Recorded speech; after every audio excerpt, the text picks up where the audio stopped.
pum. Pum pum pum pum pum pum pum. Pum pum pum pum pum pum pum. Pum pum pum pum pum pum pum. Pum pum pum pum pum pum pum pum. Woo!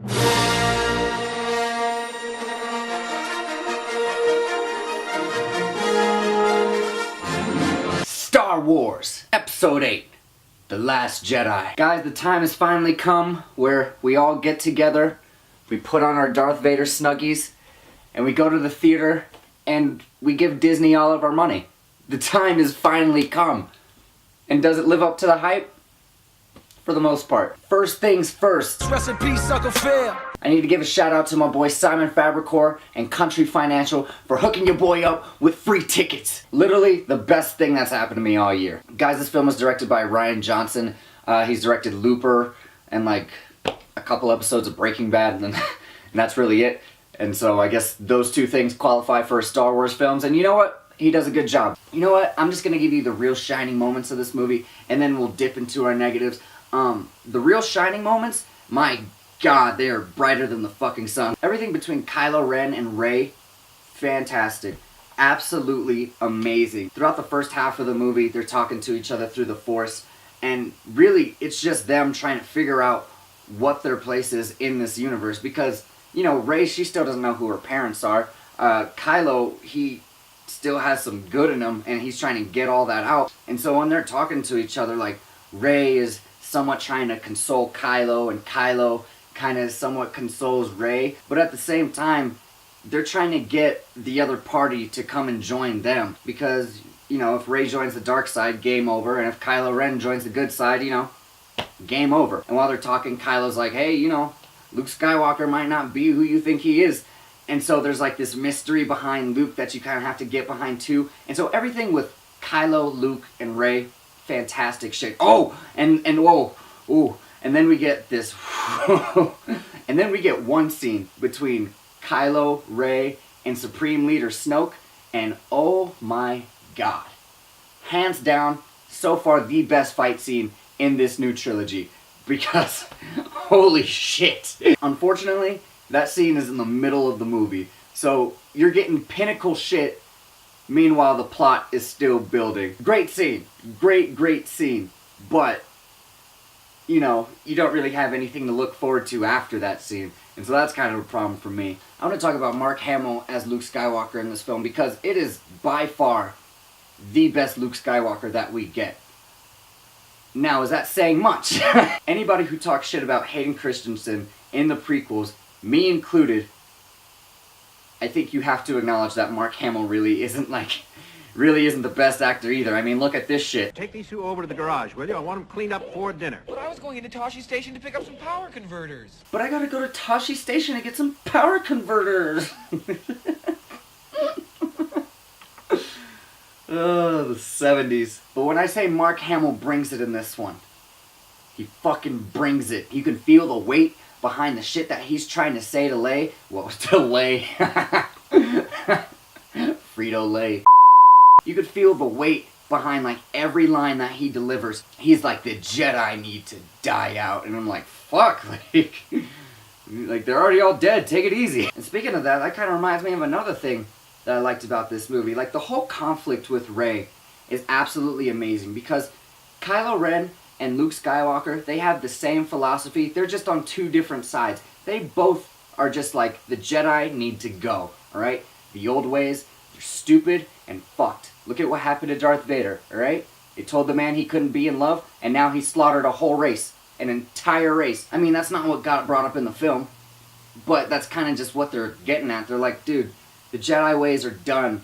They're old and they're finished. It's like when your grandpa shows up with a pager. Meanwhile, you're texting on your iPhone and you're like, Grandpa, what the fuck are you doing? Those old ways are done.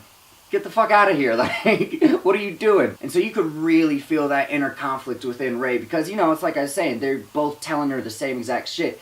It's just one person is on the dark side, and you know, you could go rule the entire galaxy, and Luke Skywalker, on the other hand, has all this mystery shrouded around him. So it's like, who do I pick? You know, what side do I choose? We get a fantastic cameo in this movie. Probably one of the best cameos in a film, like, ever. Like, I fucked with this scene so hard. I'm not going to tell you who it is, but I needed to put this in the review because I love this scene so much. Nothing really even happens. They're just talking, but my God, fantastic shit. And that scene kind of blends into my next argument as to why I like this movie. Rian Johnson, he took risks with this movie. He took so many risks. We see Leia use the Force for the first time. We get our cameo that's there. And another risk is that this movie is not Empire Strikes Back. Everybody wanted Empire Strikes Back. I think that's why it has such a shit score on Rotten Tomatoes. Rian Johnson could have easily made this movie Empire Strikes Back. It would have been so easy to do. It's just like J.J. Abrams did with Episode 7. He just made Episode 4 again, just with a 2015 paint job. So he could have did that. He could have did that with this movie. But what I love is that he didn't, because we've already seen the original trilogy. We know it's fantastic, but we don't need a rehash of it for every trilogy that they do. And so I think that's what people's problem with this movie is that it's not what they expect it to be. And honestly, it isn't. This movie is nothing what you expected it's going to be at all. But some of the things he did in this movie, man, are just absolutely fantastic. The cameo scene, great scene. Everything with Rey, Luke, Kylo, and Snoke. All of that shit, fantastic. Fantastic. The shots are fucking amazing. All of them.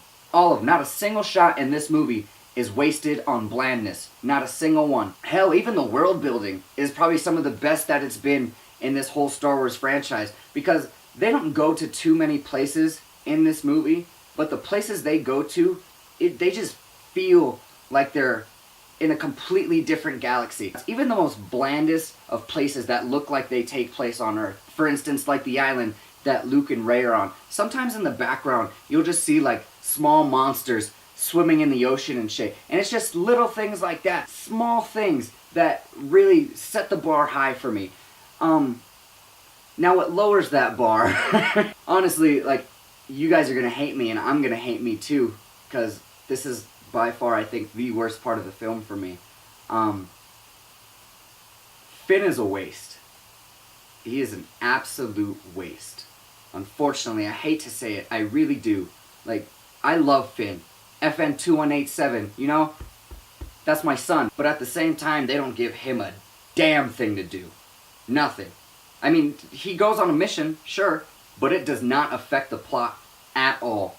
In the least bit. It's literally 45 minutes of the movie, and you think it's gonna come back around in the end, and it's gonna have, like, some real big moment? No. We get a big moment, but it's not because of anything that Finn does at all. And I hate to say it, like, because I love Finn. I love him so much. I want him to be like Mace Windu's son or some shit like that, because I want to see him use the Force. I want to see him use lightsabers. I want him to be that nigga. But unfortunately, in this film, they do not make him that nigga. It's like when they were writing this movie, they were like, oh my god, this is great shit with Rey and Kylo and Luke Skywalker. Who else is in this movie? Oh, fuck, we have to write for Finn? Fuck. And with a character like Finn, who is a main character who we all love and adore, like, you need to give him something good to do in this movie. But he doesn't. He doesn't do anything. He gets the fight with Phasma, and that's pretty decent. But it's like I'm saying, it's like there's no payoff. And that's such a big gripe for me because, like, it's 45 minutes of this 2 hour and 45 minute movie. Like, the movie is long as fuck. And I'm not going to sit here and act like it's the most exciting thing to get through from start to finish. But you take Finn out and nothing changes from start to finish. Take Finn and the Asian chick, I think her name is Rose, take both their characters out and not a damn thing changes. So we're just sitting and watching 45 minutes of Finn run around, and it's not going to make a difference. We're literally just watching filler. And that's what this movie kind of feels like. This movie is a filler episode to get to episode 9. Because there's no real payoff for this movie. Like, at all. Good movie, like I'm saying. You know, you get good stuff in there. But at the end of the day, you don't walk out of the theater, like, just all pumped and jazzed like you were walking out of episode 7. And like I was saying, it's simply because there is no payoff. I told you earlier in the film, the best scene in the movie with Kylo, Snoke, and Rey happens halfway through the movie. And so it's like, when you get to the end, granted, we get a pretty cool scene in the end, but it could have been a lot better. It could have been so much harder than what it actually was. If you've seen the movie, you're gonna know what I'm talking about. If not, I'm gonna try and break it down. I'm not gonna spoil anything for you. If this movie, in the last 15 minutes, with what happens with Luke, if we could have got that greatness from the prequels, and never will you ever hear me say again, greatness from the prequels, ever. Those words are like poison in my mouth, because to say there's greatness in those prequels, it's a hard thing to admit. But there is greatness in those prequels. The fight scenes are fucking amazing. You can't sit here and say that Darth Maul versus Qui-Gon and Obi-Wan isn't one of the best fight scenes of all time. Kill yourself if you don't think so. If they would have had something like that with Luke Skywalker in the last 15 minutes of the movie, last 10 minutes of the movie, this movie would have been saved. We've been waiting for this moment the whole movie. You know, we know Luke is about to come out swinging, about to be the savage Luke that everybody talks about. The man, the myth, the legend, the chosen one, Luke Skywalker. And the fight is average as fuck. So, and another thing, I'm going to talk about the end of the movie compared to the rest of the other Star Wars movies. Like, take the rest of the Star Wars movie. We'll just do 4, 5, and 6. At the end of episode 4, they destroy the Death Star, they get medals, the world is a better place. At the end of episode 5, Luke gets his fucking hand chopped off, I am your father, all that shit. It's very dark, it's very grim, and that's how we end our movie. It's just like, oh, fuck. And then Return of the Jedi comes in, we get the end of our original trilogy, and we get a great fight scene between Luke and Darth Vader, but we find out that Darth Vader has a heart of gold, and that anybody can come back from the dark side. At the end of all 3 of those movies, something monumental happens. And at the end of this movie, it's like, oh, that's it? I waited 2 hours and 45 minutes for this? That's it? And so that's what I'm saying. It's like there's no payoff. Here's how I'm going to finalize this. We get everything good about this movie. Everything good about this movie, except for the cameo, happens all within the first half. The whole back half, unfortunately, I'm like, I don't want to say it, but unfortunately, it's expendable. Honestly, guys, at the end of the day, this movie's a B. Solid B. It's good. Is it good enough? No. Empire Strikes Back, A New Hope, The Force Awakens, Return of the Jedi, Rogue One, The Last Jedi. The Last Jedi is the 6th best Star Wars movie. And then you know, the prequels can go in the fucking trash. I don't give a damn. Except for Darth Maul. He can be put in the recycling bin. Because I'd like to see him reused later. Quite frankly, guys, I don't know what the hell's coming out this weekend. Maybe Molly's Game. I'm really not quite sure. I gotta go to work, so I haven't really looked up anything. But what is coming this weekend, I'm doing my top 10 favorite / best movies of the year. So stay tuned for that. Like, comment, subscribe. May the Force be with you.